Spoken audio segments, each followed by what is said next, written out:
मलिन बुद्धि वाले वेश तो निर्मल बुद्धि वालों का ही बनाते हैं। मलिन बुद्धि वाले वेश तो निर्मल बुद्धि वालों का ही बनाते हैं, लेकिन जब वे चलते हैं फैसला तो उस चलने से होता है। वेश की कीमत है अगर इसका सदुपयोग हो तो। एक महात्मा कह रहे थे कि कुछ सज्जन हमें धार्मिक फिल्म लगी हुई थी, तो बोले महाराज चलो, बहुत धार्मिक फिल्म है, देखने में क्या हर्ज है। महात्मा बोले हम चले गए। अब लोग हमें देखकर कहने लगे महात्मा क्या है, ये फिल्म देखने आए। जब ज्यादा लोगों ने कहा तो हम लौट आए। तो हमने पूछा आपको किसने बचा लिया? बोले हमारे वेश ने बचा लिया। वेश देखकर ही लोगों ने कहा कि ये क्या कर रहे हो।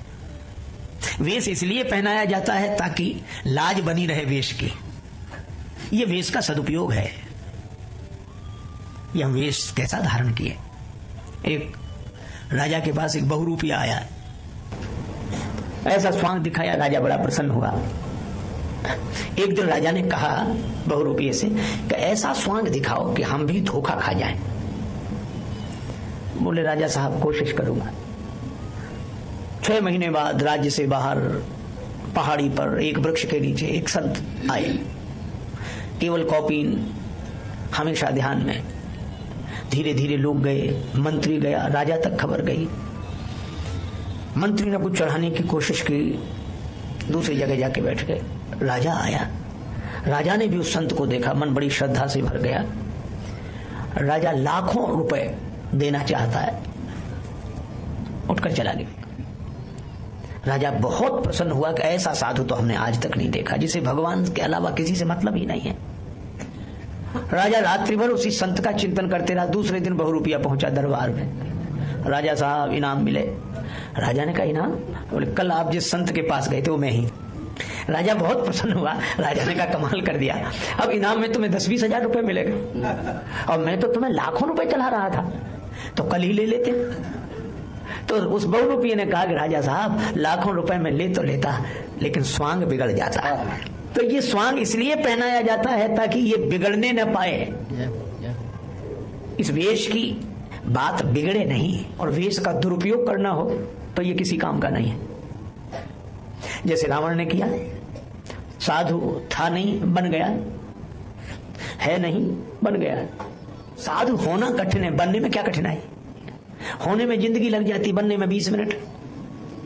घर में हुई खटपट, चलो गुरुजी के मठ पर, गुरुजी ने काटी चोटी, मांग खा बेटा रोटी। हम लोग संत बनते समय मुड़ते हैं। जब कोई हमें संत बनावे या किसी को संत बनावे तो मुड़ते हैं, मुड़ो। और मुड़ने का अर्थ है कि अब हम मुड़ गए, जगत से जगदीश की ओर मुड़ गए, प्रपंच से परमार्थ की ओर मुड़ गए, वासना से उपासना की ओर मुड़ गए। यही मुड़ने का अर्थ है। और तीर्थ में जाए तो जरूर मुड़े। पर मेरे एक परिचित हैं, वो हर सप्ताह में 2 बार मुड़ते हैं, आज तक नहीं मुड़े हैं। मैं उन्हें अच्छी तरह जानता हूं। मैंने उनसे कहा कि जब तुम मुड़ते नहीं हो तो मुड़ते काहे को। वो और विचित्र आदमी थे, हमसे हंसकर बोले हम इसलिए थोड़ी ही मुड़ते हैं क्या, मुड़ गए। हमने कहा फिर? बोले हम तो इसलिए मुड़ते हैं, मूड़ मुड़ा ये 3 गुण सिर की मिट जाए खाज, और खाने को बढ़िया मिले, लोग कहें महाराज। भाई अगर यही कराने के लिए किसी ने वेश बनाया है तो वेश का सदुपयोग नहीं है। और अगर बुराइयों से बचने के लिए वेश आपकी सहायता करता है तो वेश का सदुपयोग है। अब सती माता ने सीता माता का वेश बनाया और आचरण कैसा, राम जी के आगे आगे चल रही है। देखो श्री सीता माता सती माता में एक अंतर है। सती माता का मन इस समय अभिमान से भरा है, और जब किसी का मन अभिमान से भरा होता है तो भगवान को भी पीछे छोड़कर आगे आगे चलता है। भगवान से उसे अपनी अकल ज्यादा लगती है। एक बार एक महात्मा से किसी ने कहा कि आपके भगवान में कुछ अकल कम है। महात्मा हाथ जोड़ के बोले अहो भाग्य जो आपका दर्शन हुआ, हम तो मानते थे कि अकल है ही नहीं। तो बोला आप कैसे कहते कि अकल नहीं है। महात्मा बोले कि भगवान में थोड़ी बहुत भी अकल होती तो तुम जैसे कम अकल पैदा ही काहे को करा, जो उसी को कम अकल कहने पर तो ले हुए। एक मित्र ने अपने मित्र को बुलाया, तैयार किया, कलम कागज लेकर तैयार रहो, हम लोग ढूंढेंगे। क्या ढूंढोगे? कि इस दुनिया को बनाने में भगवान ने कितनी गलतियां की हैं वो ढूंढेंगे। अपनी गलती आज तक समझ में नहीं आई, भगवान की गलतियां। मित्र बोला बड़ा मौलिक विषय रहेगा ये तो। कलम कागज ले लिया, साथ चला। एक मकान पर कद्दू, बड़े बड़े काशी फल और दुबली पतली नाजुक सी बेल। सुमित्र से बोला लिखो परमात्मा की गलती नंबर 1। इतनी दुबली पतली नाजुक सी बेल और उसमें इतना बड़ा फल है, इससे समझ में आया कि वो बेअकल है। मित्र बोला वाह कमाल कर दिया, कोई सोच ही नहीं सकता, गजब किया। कुछ दिनों बाद गए दूसरी बार, एक बगीचे में आम के बड़े बड़े वृक्ष, छोटे छोटे कच्चे हरे रंग के फल लगे। मित्र से बोला लिखो परमात्मा की गलती नंबर 2। वृक्ष के नीचे आराम के लिए सो रहे थे, आम के फल देखकर उसकी बुद्धि में लगा गलती दूसरी। इतने बड़े बड़े वृक्ष और उसमें इतने छोटे छोटे फल हैं, इससे समझ में आया कि वो बेअकल है। मित्र बोला वाह वाह कमाल कर दिया, अद्भुत। तब तक भगवान की लीला, एक हवा चली, हवा के झोंके में आम टूट के गिरा सीधे नाक पर। कच्चे आम की चोट और आजकल का आदमी, इतने में ही चक्कर आ गया। मित्र हवा करने लगा।